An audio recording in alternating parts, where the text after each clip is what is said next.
Hello, everybody. It is a crossover edition of Locked On Nationals and Locked On Orioles. I am Josh Neighbors, joined by Connor Newcomb. Nationals and Orioles series coming up. This show is brought to you all by RockAuto.com. We also thank you for making either Locked On Orioles or Locked On Nationals your first listen. Two ships passing in the night, the Nationals and the Orioles. The Orioles are somehow a better club now than the Nationals are. We'll talk about how that happened, look at the matchups, and more coming up on the show. You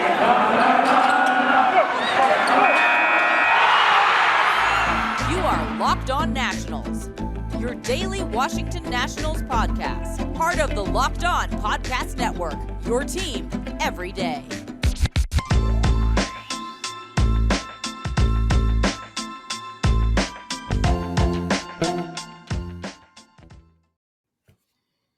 The Masson boys are back together. Connor Newcomb is joining me. I am Josh Neighbors, host of Locked On Nationals. Connor Newcomb is the host of Locked On Orioles.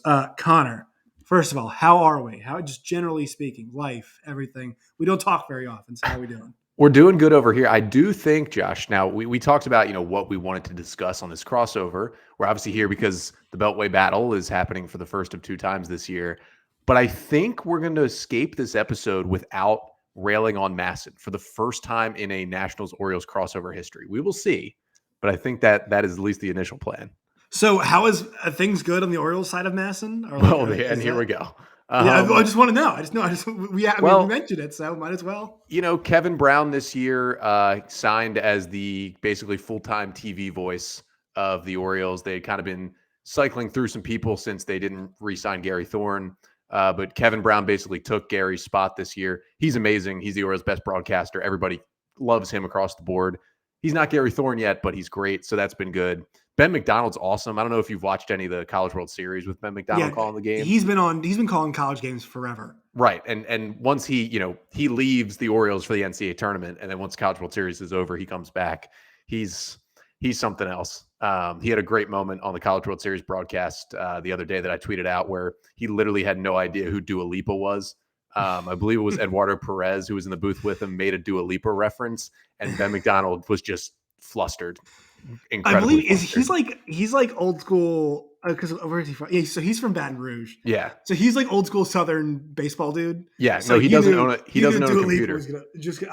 Classic. He has said on the air that he owns an iPad and he owns an iPhone. He does not own a laptop or a computer and never has of any kind.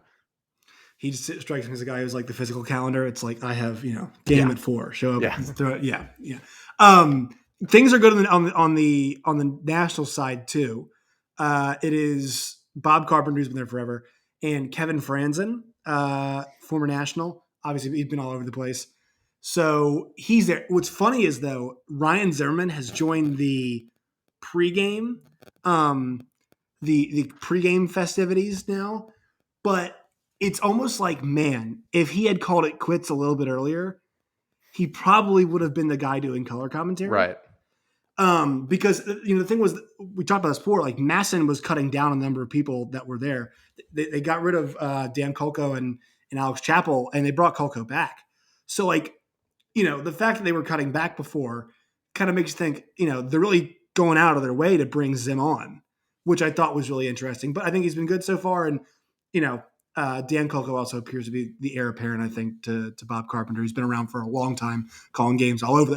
If you live on the East Coast, he's probably called college baseball for your team. He's probably called pro baseball for your team. He's called, lacrosse maybe for your team. So, I think not many complaints for us on the Masson side, right? Yeah. So there's probably more complaints on the baseball side, though. I would guess, especially in DC right now. Yes, we will get to that here in 1 second. First, quick word from our sponsors, RockAuto.com.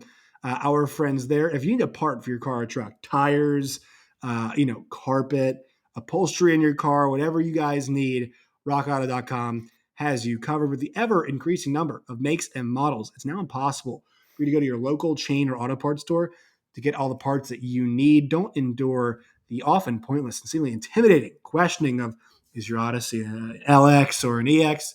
Don't do that. RockAuto.com has you covered. Family-run business, serving auto parts customers online for 20 years.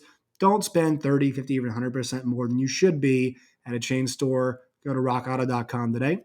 When you do, Write Locked On in their How Did You Hear About Us box. That way they know we sent you. Amazing selection, always low prices, all the parts your car will ever need. That's rockauto.com. All right, so yeah, baseball side, Connor, these two teams aren't great. I like to set up my shows normally by talking about where each team is in their standings. So we will start with your Baltimore Orioles. Right now, they are 30 and 38, 20 games back at the first place Yankees, which, they're amazing, so it's fine. 17-16 at home. I like things like this. That's a positive, right? Above 500 at home. That is a positive. They have a minus 39 run differential, which like in that division is pretty good, actually. You could do worse. You could do worse than that. They were 6-4 in the last 10. They've won one game. So, like, the Orioles have hit 30 wins a month earlier than they did it last year. Yeah. And that's kind of the number one big thing. I mean, they're playing better baseball. And the big thing with it is, I believe they were 7-14 in April. Since then, the Orioles had a 14-16 May, which, just under 500. And they are 9-8 so far in June coming into this series against the Nationals. So, they are kind of what they're reminding me of a little bit. And this isn't going to spell a lot of positive future because the Tigers have been horrendous this year. But if you remember last year, the Tigers were the worst team in baseball in April. And then they played over 500 baseball from May on. So everyone thought, all right, Tigers are our sexy pick. They added some people in the offseason. This year they're going to do it. Well, the Tigers have fallen apart this year. So maybe I don't want to go too far into that comparison, but that's kind of what the Orioles are looking like right now. Terrible April, and then they kind of figure out who belongs on the roster, who doesn't. And all of a sudden, they've got a pretty dominant bullpen. They've got the second best closer in the American League in Jorge Lopez right now. And again, everybody in the world knows they're going to finish in fifth place because the other four teams are all in a playoff spot right now. Yes. So this division is just terrible for the Orioles to be in right now. But to be 30 and 38 right now, and they're 14 and 19 against the American League East. Like, that's not bad. They were 20 and 56 against the AL East last year. They're 14 and 19 so far this year. Huge improvement against four really, really good baseball teams. So at the end of the day, the O's are still last place team. They're still not close to the playoffs this year, but they are significantly improved from last year. And I mean, you want to see progress at this point in this rebuild, and the Orioles are finally getting that. I was about to use the word progress, and I'm so glad you did it, because the big conversation, I think I'm sure you've had it too, for teams like the Orioles and the Nationals, is what does progress look like, right? Is progress a number of wins? Is progress found in individual performances? All the time, these are questions that fans, especially, I think the fans ask it more often, right? Because internally there are certain goals. Like, it's icing on the cake if you win a certain amount of games, right? But really internally they have goals of like, all right, these, which players are we keeping long term? Which young players do we want to be at certain points where? And so that's a big question, right? Like, what does progress look like? Are the Orioles at a point now where you're starting to look at win numbers, or are you at a point where the Orioles where you're like, no, it's all about, I hate to say individuals, but like, it's all about, hey, certain guys. And if some guys step up and are unexpected and they can keep them around, that's great. Or if they turn to the trade assets, that's great. Because that's kind of where I'm at with the Nationals. Are you looking at win numbers of the Orioles, or is it a little combination of both with individual performances and wins? Yeah, I think last year was definitely the last year where you could say the win number isn't at least equally as important as the development. Right. And that was shown by the Orioles' 52 and 110 record, which ended up tied with Arizona for the worst record in baseball. And through the tiebreakers, the Orioles got the number one pick once again. This year, you had to show some progress because, this is a date that hasn't been like set in stone by Mike Elias or the front office, but a year that's kind of been alluded to by him a little bit and by some of the, the bigger name writers who cover the team, and the fans have kind of latched on that, like, in the offseason between 2022 and 2023, which would be this upcoming offseason, the Orioles will spend at least a little money. And 2023 becomes the year where they're at least competitive in the AL East. Now, no one has said playoffs or title contender or whatever, but competitive. And so you can't just go from 52 wins to competitive. Like, you got to hit 70 in there at some point before you get into the 80s. And once you're at least a 500 team, you're competitive. Like, the Phillies finished basically 500 last year, but I would call them a competitive baseball team all year. Now they were a hilarious competitive baseball team, but they were competitive. They still are hilarious. Yeah, they still are. I would say very much still hilarious, Yeah. even though they're good. But the O's are on pace right now for 70 wins. And at the end of the day, if you can go from 52 to 70 without bringing in anyone in free agency, I did an episode last week ranking the Orioles 7 free agents that they brought in. Most of them were on minor league deals, a couple waiver claims. It's ugly. So if they bring in literally anyone next offseason, maybe you can go from 70 to 81. So Right. This year, to answer your question, it's kind of the first year where the wins matter because guys are here. The bullpen is starting to come together. You know, you're getting more than just looks at guys. You know, they're kind of starting to cement themselves on the roster. And yeah, it's nice that more wins are coming when they matter more. But you also have to take that next step next year, and that probably starts in the offseason. But at the end of the day, it's like the O's added Jordan Lyles and Rougned Odor and are on a plus 18 win pace. Right. Well, obviously they added Adley Rutschman too, but you know that's generally a positive. Yeah, you know what's so interesting about these teams is like the divisions are really similar, right?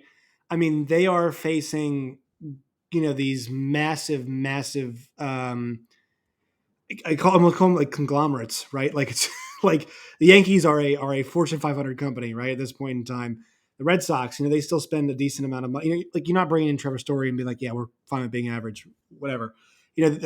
Clearly the Blue Jays want to win. I think the one thing that I'm not sure if this, tell me what you think here, negative or positive, having the Rays in the division, right? Having them be the Kmart, the discount store that does it somehow not once again, I'm not demeaning their players, but like, they'll make trades to make position, make money for trades that they make. They're not willing to say, all right, we'll take it all in 1 year. No, they make moves to make moves. Is that negative or positive? Because in some ways it shows that you can get it done, but also they feel like such an outlier, don't they? With the way they're able to consistently do it. Yeah, in terms of like how it affects the Orioles, it's a negative on the place that the one other team that isn't spending in your division is also winning 3 divisions in a row. So, and went to the World Series in 2020. So in that way, it's like, wow, in just a vacuum, you would think, well, this team doesn't spend anything. You can at least hope to jump to 4th and then go from there. But they are the best run, probably, front office in, past. There's an argument like in pro sports. Yeah. There's an argument in pro sports. But I would say the positive side is I don't want the Orioles to become the Rays. I want them to look more like Toronto or Boston, at least by the end of this.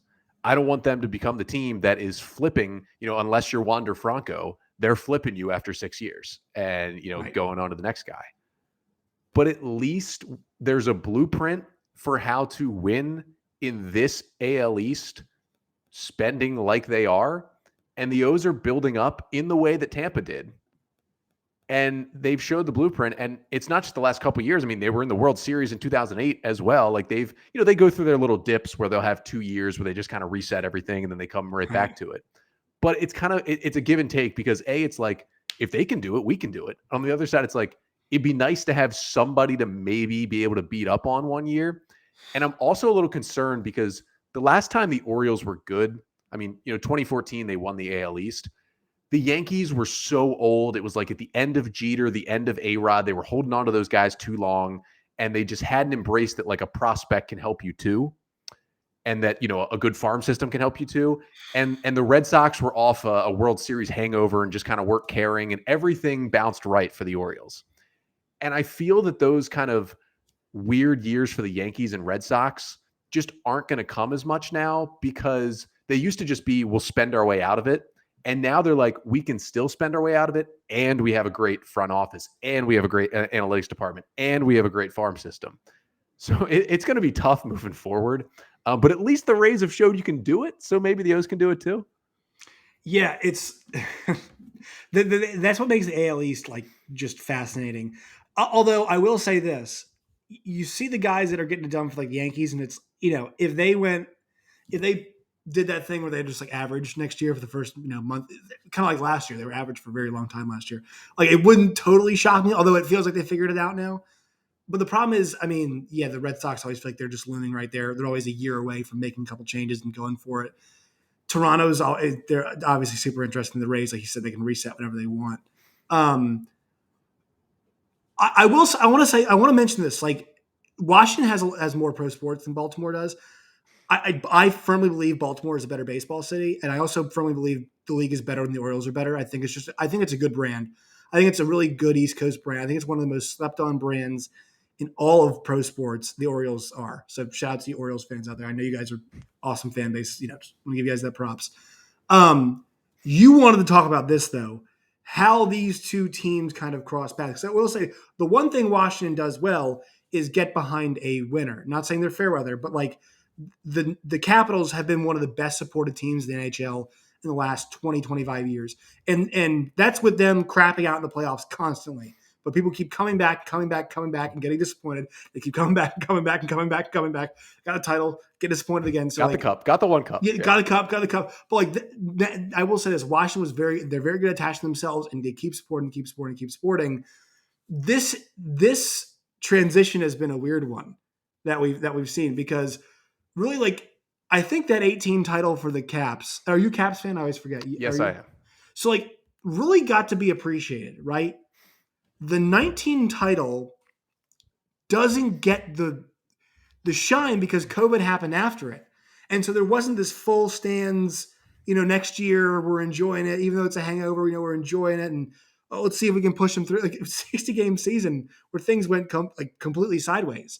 And then in a year where they had some people in the stands, by the time that we have full stands back, it's like a month in and then all the guys are gone.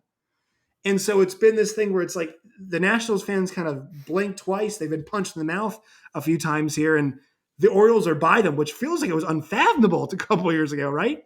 Yeah, I mean, you got a team that wins the title in 2019, and this will maybe, I don't know if this will offend the Nationals fans listeners, but I wouldn't say it's the most. It can't be more offensive than the play on the field. So yes, I wouldn't say it's the most undeserved title that's happened in the 21st century because they rode three hot relievers and Steven Strasburg and Max Scherzer, of course, and just kind of rode those guys. And Juan Soto turned himself into a superstar. And like they had the pieces of a championship team.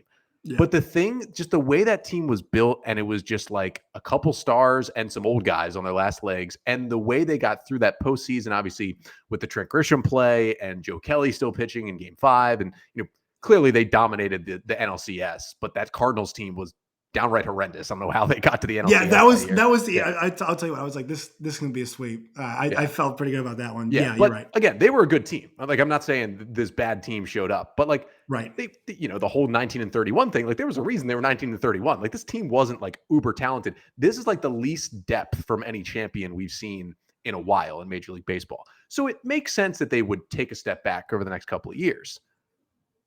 But to be here, where, I mean, not only in record are the Orioles better. I mean, the O's have, 4 more wins right now, I believe. The Nats have 26 wins going into the series.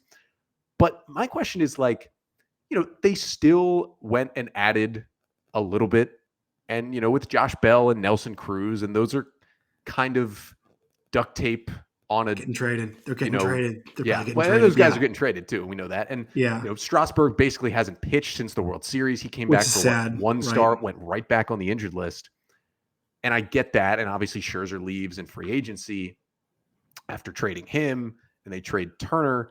So you get why they're losing more because they traded some of their pieces.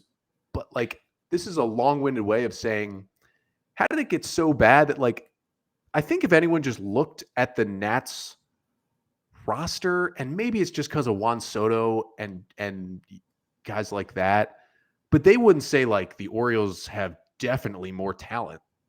A lot more talent than the Nationals. Like, how did it get this bad? I've been thinking about this, and I want to get your thoughts about this. Like, the Astros, in my opinion, have done a really good job of window maintenance. I just want to call it, not like physical windows, but like obviously championship window maintenance, right? They've only got one, but they've been there a bunch. Think about the Nationals. They won the division. I forget how many times between 12 and 19. 4, I think it was 4 out of 7 or 8, whatever it was. They were there a whole lot. So they won it at like the last stage of the window. Give it to you this way. Like, imagine if the Capitals won the championship now. Like this year they had won it. I think that's kind of what it's like Because think about it this way too. So the choice between Strasburg and Rendon, right? Either way, it would have been an abject failure Yeah, because both Rendon's done guys. for the year Yeah, again. he's done Yeah. exactly, and so I think Stevens played a lot less than Rendon has, obviously, and even if you scale it out, pitchers wise versus position player wise, he still played less. But a bill for success always comes due. It's why Tyreek Hill is currently in the Miami Dolphins. There is a bill. Rent comes due for when you win championships. And for the Nationals, rent was due in terms of age for some of those players. Adam Eaton was done. Zim was actually, I'll give Ryan Zim this, pretty good off the bench bat last year, but like the innings tax, we saw it with the Giants to pay the innings tax when they had that every other year thing. The off year was the innings tax, right? And Strasburg paid it. I'm not even sure if Corbin's paying the innings tax. He's just banned now, which is something totally different. He's just horrible now. But like it comes due with all that stuff. And so I think they just won a title at the back stretch of a window that, yeah, look, they want it to be longer, right? The reason why you pay Strasburg, you pay Corbin, there should have been some time where Strasburg, Corbin, Scherzer overlapped just a little bit, and you maybe get a year or two more of success. So I just think timing. I think timing and circumstance is all of that. But the Nationals are in a spot now where like Josh Bell's been their best player, right? This is a team that won a World Series in 2019. A guy who wasn't on the team then has been their best player this year. And they're 22 games under 500. Yeah. So it's timing and circumstance. That's a lot of stuff in sports, a lot of stuff in life. But like timing and circumstance, all of it. The question is, the team's up for sale now. So who buys it? Who runs it? Who manages it? Crazy things to ask after you win a championship. That's short, but that's a long way of saying, I guess, things happen in weird ways. Yeah. Timing. Yeah, and you talk about ownership too. Like the Orioles are having their own whole ownership right. situation Yeah. with, a brother suing the other, and that's a whole nother podcast. But I guess we can bring it back to this series in a second. But I'll hit our Built Bar ad read here before we get to what's going on in this quick little 2-game series at Camden Yards. But we'll talk about Built Bar because listen, if you listen to Locked On Orioles or Locked On Nationals, you know how our friends at Built Bar are always coming out with amazing new flavors. Well, this time, Built has truly outdone themselves with their new mud pie flavor. Have you had it yet? For the first time ever. Have you had it yet? Well, no, I have not had the mud pie, but just reading the ingredients, no. I can give it everything. Yeah, we need. Connor is delicious. Well, there's your endorsement right there from Josh. Delicious. There's your endorsement. It's the best one they've done so far. I'm dead ass serious. But if you're not, sure what mud pie tastes like, well, if you're a chocolate fan, you better sit down for this. The new mud pie is rich whipped cream and chocolate mousse smothered in 100% real chocolate and topped with cookies and cream crumble. And if you saw Josh just go full surrender cobra right there, that is basically your invitation to check out the Mud Pie Bar. You will not regret it. Stop drooling. Get to Built.com to order your box of Mud Pie Bars and Puffs as well right now. So go to Built.com, use the promo code LOCKED15, and get 15% off your order of that box of Mud Pie Bars or whatever your favorite flavor is. Again, use the promo code LOCKED15 for 15% off at Built.com. So now that everybody's hungry, I hope you're also hungry for a Beltway battle. Orioles, Nationals, what a transition. 2 teams that have 30 wins or less right now. And so this is where I wanted to start with quickly kind of previewing these 2 games because we'll get 2 more games at Nats Park later in the season. So the Orioles haven't officially named their starters as we talk. I have a pretty good idea of who they're going to start. Jordan Lyles was supposed to start Sunday. He got a stomach bug. He's probably going to be pushed back for one of these games. And then most likely Tyler Wells, who's been the Orioles' best starter this year, will start the other one. So, a lot of headline names going in this series. Yeah, big but names. I wanted to pose to you. So Eric Fetty and Patrick Corbin are the 2 probables for this series. If the Nationals, for some reason, needed to win one game right now, would you send Eric Fetty or Patrick Corbin to the mound? Eric Fetty? I mean, I think that's where we're at. Patrick Corbin is like embarrassingly bad. He is at a point, and this is not new. This is 2020. This is 2021, 2022. His best ability is availability. Like, he's out there, but he's just getting rocked basically every time. Last outing, he got lucky because an error happened, but he gave up 8 runs, and 2 of them were earned because of an error at the end of the inning. But he followed up an error with like a double and 2 home runs. I mean, this guy cannot. He's falling behind everybody. The slider, when it's coming. His confidence is clearly shot. So I would not send him out there. Eric Fetty is like just pretty average. So average can win you a game more often than abject failure can. So I will go with Eric Fetty. Yeah, I mean, that's the truth. After what Patrick Corbin did to help this Nats team, obviously win a World Series. Yeah. The Patrick Q. Orban, not great. Yeah. But on the O side, Tyler Wells, Rule 5 pick last year, reliever last year. O's have made him into a starter, and he does not walk anyone. Like, legitimately, if he walks 2 guys, something weird happened, and he'll go 5 or 6 innings. Now, he doesn't strike out a ton of guys, but he's really efficient. He's really fun to watch pitch. Big, huge, like 6'5" right-hander. And then Jordan Lyles is Jordan Lyles. He's a veteran righty. He eats innings. He's not anything super special, but that's probably who the O's will throw out there. I mean, Bruce Zimmerman, who was their ace early in the year, would have started one of these games. He's literally given up 15 homers in his last 6 starts. I was saying, are we put ace? Are we putting ace in quotations? Yes. But he's in AAA now, so they're lucky they got the off day Monday to kind of reset the rotation right now. But I mean, listen, we know Tyler Wells right now is the best of the 4 pitchers who will be pitching in this series, and I don't think Tyler Wells really moves the needle for a lot of people outside of Baltimore. So I guess we turn to the offense, and you mentioned Josh Bell being the best hitter on this team. Where are we with Juan Soto right now? Because I know he's not godlike Juan Soto so far this year, but he's heating up a little bit. So where are we in the Juan Soto 2022? He's been bad by his standards, pretty bad. I mean, he's hit 14 home runs, so that's good. He's on pace for 30 plus home runs. Really bad with runners in scoring position. That's been his struggle. And also, he's not hitting lefties. Those are the 2 big things. Guys on, and he's not hitting lefties very well. Walking a whole lot, but just not the guy who's making you give me something in the strike zone, and I'm going to make something happen. There are a lot of times where guys – so here's what happens. A lot of the times, guys will throw something out of the zone against him, and part of the time, he's taking it and he's walking, and part of the time, he's trying to make something happen. And I think that, to me, is kind of the breakdown there. It can be pretty simple. There are some pitches in the zone that have gotten him, maybe a challenge fastball here or there, but a lot of times, stuff out of the zone, and he's like, it's a good count. I want to make something happen in this count. And he's getting, there's a reason why the walk numbers are high. Also a reason why the batting average isn't very, very high either. So I think those 2 things kind of go hand in hand. His select, I would just rather watch him walk a whole lot. And I actually think there's a chance that maybe in a weird world he should be a leadoff hitter. I think there is a planet where maybe he should be a leadoff hitter, especially if he's hitting this way. I think he's better off towards the front of the lineup, maybe. Yeah, I can get behind that. Yeah. Wanted to finish this up at least with kind of the way these. Hold on. Can we do Adley Rutschman? Can we talk about this really fast? Oh, we can talk about Adley Rutschman, of course. How's that been? I mean, one of the greatest viral moments of the last couple of years in baseball. I mean, him enjoying the moment, I should say. Yes. How's it been so far? So he was not hitting early, and some people went crazy. But if you look at what Bobby Witt and Julio Rodriguez did their first 3 weeks in the big leagues, I mean, Julio Rodriguez literally just went up and struck out like every time he went to the plate his first 2 weeks. Now he's the best hitter on the Mariners.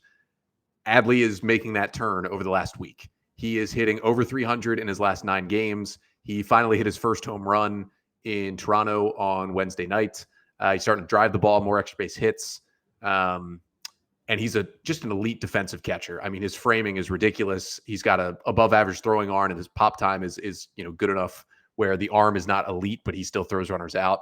Mm-hmm. Obviously a switch hitter. He's already become a leader on this team. I mean, he's 24 years old. He's a rookie. And, he's got such a great relationship with all these pitchers. I mean, Jorge Lopez strikes out Brett Phillips on Sunday to end the game and clinch a series win over the Rays, a team that beat the Orioles 18 out of 19 in 2021. The Orioles have now won back-to-back series against the Rays this year.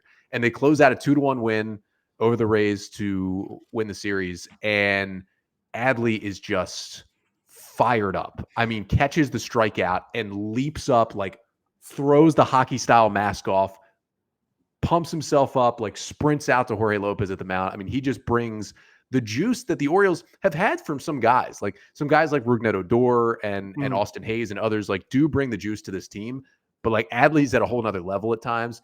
He's been so fun to watch over the past week now that he started hitting as well. And he's basically penciled into fifth in the lineup right now. You know, it's not like, hey, we're hitting you second or third, you know, carry us to the promised land. But we know you're one of the better hitters on this team. So he's just kind of penciled into fifth when he plays. He's DHing a little bit to, you know, save his knees early in his career, but still catching, you know, 3 to 4 times a week. It's just been awesome. And, you know, he's not Juan Soto, and he's not as good as Juan Soto was immediately when he came up either. So it's a little bit of a different thing, but I mean, it's been generally awesome. Generally awesome. I'm happy for you. I'm very happy for you. So my last thing I wanted to do is, because of these two teams and how they're built, I would have a good feeling that there's at least one guy on each team who's producing, who the general fan of the other side has never heard their name. So I will give you the Orioles. There's a couple of Orioles versions. I'll give you the Orioles guy first, then I'll have you give the Nats guy to finish this up. But for the O's, there's probably a couple of guys you could pick out here. I mean, Austin Hayes is having his breakout year, but he's been around for long enough that I think Nats fans may know who he is. Jorge Lopez, who I just mentioned, has a .8 ERA as the Oriole closer. His numbers mirror what Zach Britton did in 2016, which is just ridiculous.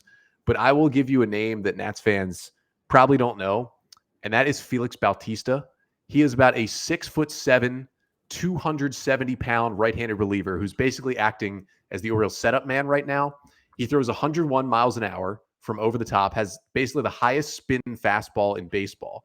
So because it's so fast and spins so much, and he throws it from all the way over the top, and he's 6'7", the ball basically starts up here and rises. And it's impossible to hit. Then he has just a fall off the table splitter and kind of a bad slider I want him to stop throwing. But he is ridiculous. He'll pitch the 7th or the 8th. It's just hilarious to see him get out there on the mound. He's so much bigger than everybody else. Like, he's bigger than Aaron Judge. And he's just pounding fastballs by guys. And people are starting to kind of know who he is out of the Oriole bullpen. He spent 8 years in the minor leagues because he couldn't throw strikes. He was throwing 99, but he didn't know where it was going. So he spent 8 years in the minor leagues before finally getting to the bigs. His walk rate in his first big league season this year is lower than any walk rate he had in the minors, which is just the weirdest thing in the world. You would think anomaly is what we call that. Send it the other way. Yeah. So I have a couple guys in mind you might mention, but who is kind of the Nats version? Can be a hitter, can be a pitcher. Well, I know Orioles fans know nothing about Maikel Franco, a player they've never heard anything about. Maikel Franco is second at bats on this team. So I just want to shout this out for the Orioles fans out there. He's had a really nice offensive season. He is third in runs driven in. He is ahead of Juan Soto in runs driven in this year. So there you go. Shout out Maikel Franco. One of those guys you mentioned, like the minor league deals thing, that he was one of those guys in the minor league deal. So I'm gonna give you a couple young guys. Keibert Ruiz, maybe you heard about him. The only reason you would have is because he was in that trade. Catcher. So if you're looking at Adley's counterpart on the other side, another young catcher, Keibert Ruiz, who has been fantastic. This guy he's got a better arm than Adley. I would say Adley's probably the better athlete, actually, out of the two. You mentioned like Adley's jump time, his reaction time, really, really good. He's a little better of an athlete. Keibert's got the arm, though. He has got a pistol for an arm, and so he's been throwing guys out, back picking. I mean, he's got the full arsenal. So he's been fantastic, and at the plate, he's been really good too. Also, Luis Garcia. No, not the pitcher from the. If you Google Luis Garcia, the first one you get is going to be the Astros pitcher, and not the other pitcher. Not the other. No, not the other pitcher. Yeah. It is the Nationals shortstop who came up to replace Alcides Escobar, because we had to do that again this year.